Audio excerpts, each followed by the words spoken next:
Well, alrighty guys, welcome back to Cobra Vids. This time we're going to have a little issue with the Vulcan here. As you could probably tell by the title and the description, I had my first flat tire. I've been riding for 5 years, and this is the first time I've had a flat tire, and it went down about 2 miles from work. And I work in a facility that if I'm not on duty, they can't open the doors. So it was almost to the point where I could not make it to work. I was about 2 miles away from work, and I noticed that when I was moving the bike back and forth, to dodge, potholes and whatnot, the bike was very hard to move. It just wanted to keep going straight. So when I finally got to work, I got off of it, and I saw that, and I'm like, oh boy, I got a flat tire. So that's what this video is about, to show you guys what happened to the Vulcan. Now, I just changed that tire. It's got about 1,000 miles on it. So I don't know if I damaged the tube while I was putting the tire back on and it just finally ruptured. I don't know what exactly the problem was, but I got to air it up and get some air in it so I can pull it into the garage. We'll tie it up and balance it and jack it up and see if we can find out what happened to that tire.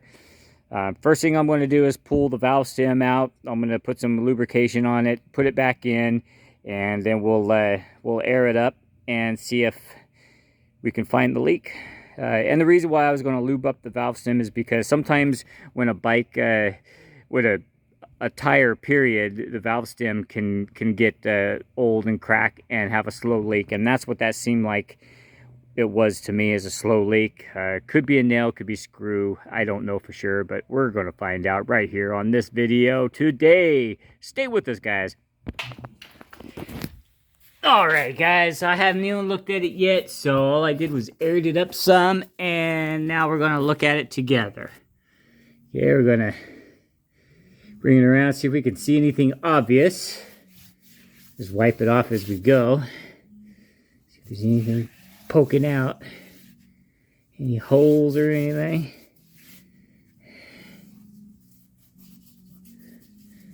No, nothing yet. You guys see anything? I don't see a thing. Wow, interesting. I don't see a thing. Bad valve stem, maybe? Well, we've already been all the way through. I don't see anything. So I'm going to get the spray bottle out and look into it really closely. If I find anything, I'll share it with you. If I don't find anything, I'll share that with you too. We'll be right back.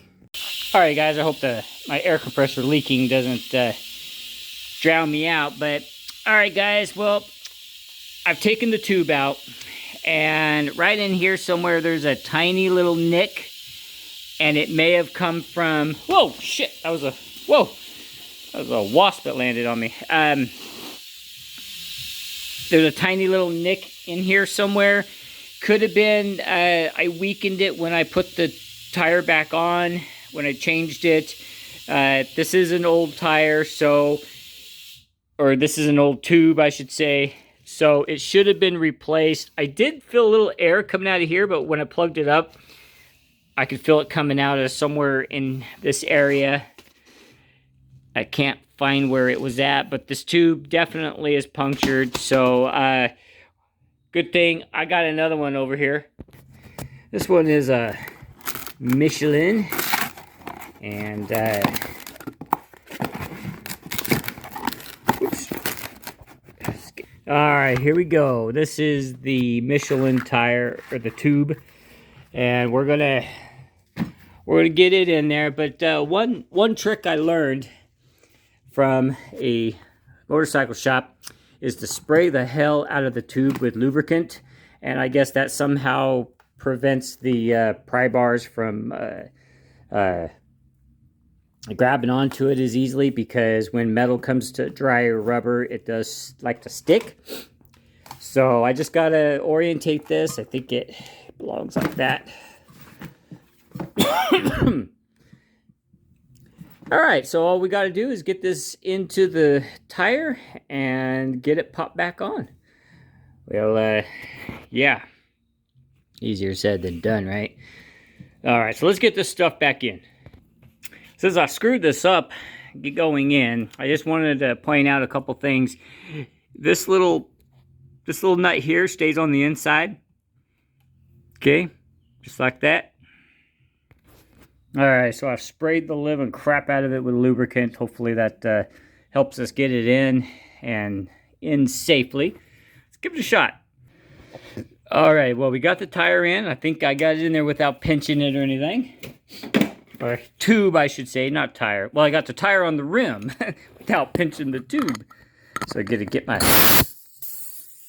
When I first air up the tire, I leave the valve stem a little loose so they can move around and set, but I don't put the actual core into the valve stem until I'm ready to put the last bit of air. And this way here we can add some air. We can add some air into it, kind of spread the tube out, start getting it pushing back up on the bead, and it could just deflate, and then we can add some more. Just kind of go like this until the tire's big. Oh, it's about to pop. Might have to spray some lube on the other side to get it to pop on the bead. Let it drain out.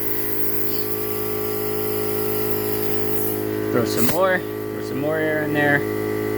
There we go, that bead's on. Let's check the other side. That bead is on great too. So what we'll do now is we'll throw the core in.